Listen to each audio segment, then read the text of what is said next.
lawyer and broadcaster. Joseph Haynes Davis joins me now from Orlando in Florida. Good to have you on the show.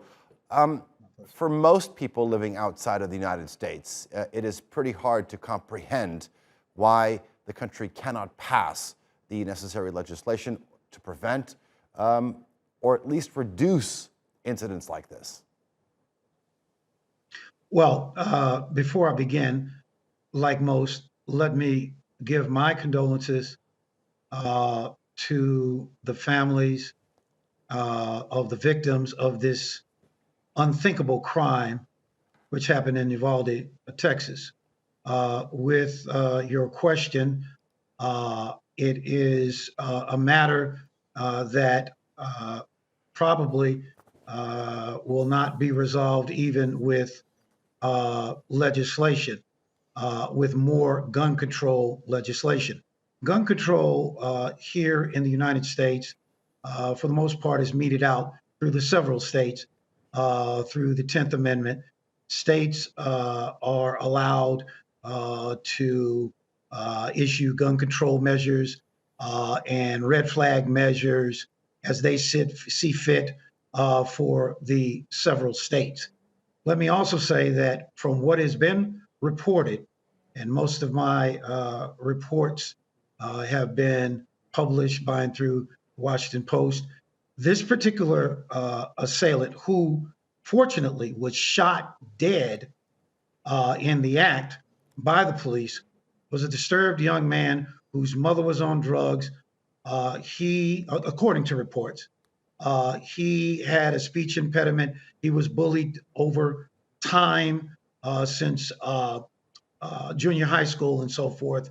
And so when you have a young person like this who has been bullied, who has been acting out, who shows these signs, it might be a responsible act for the parents to have some type of intervention with this young man through the mental health counselors and mental health availability and so forth. Ultimately, when an actor acts in this way, he, I believe, must be eliminated rather than captured, because the attempt to capture might lead to more deaths. This person needed to be eliminated, and he was. There are many people out there that have been bullied. There are many people out there that suffer from some sort of impediment, but including myself. But I mean, that does not mean that I have ever thought or planned to actually participate in an action like this. I mean, there are very simple things that can be done. Background checks, wait periods. That this could have made a difference here, no? Well, background checks are enforced through the several states. Waiting periods are enforced through the several states. But when a person legally and lawfully purchases a firearm, then the question becomes, what happens? What can be done to prevent that person acting in a criminal way? You never know what a criminal is going to do until a criminal acts in a criminal way.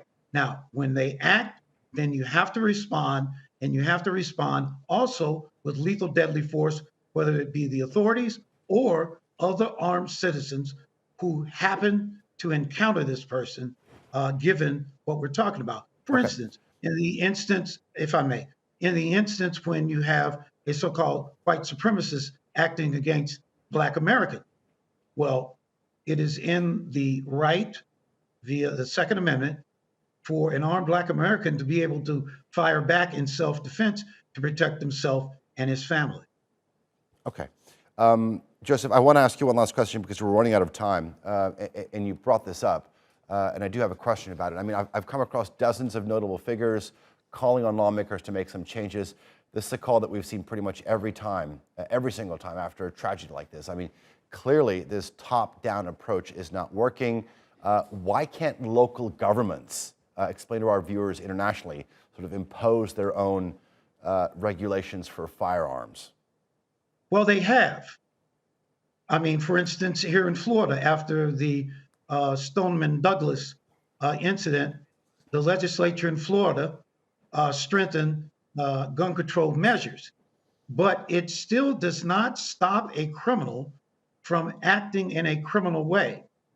The thing that is implied, it seems to me, is massive gun confiscation ordered some kind of way, but that will never happen, I do not believe.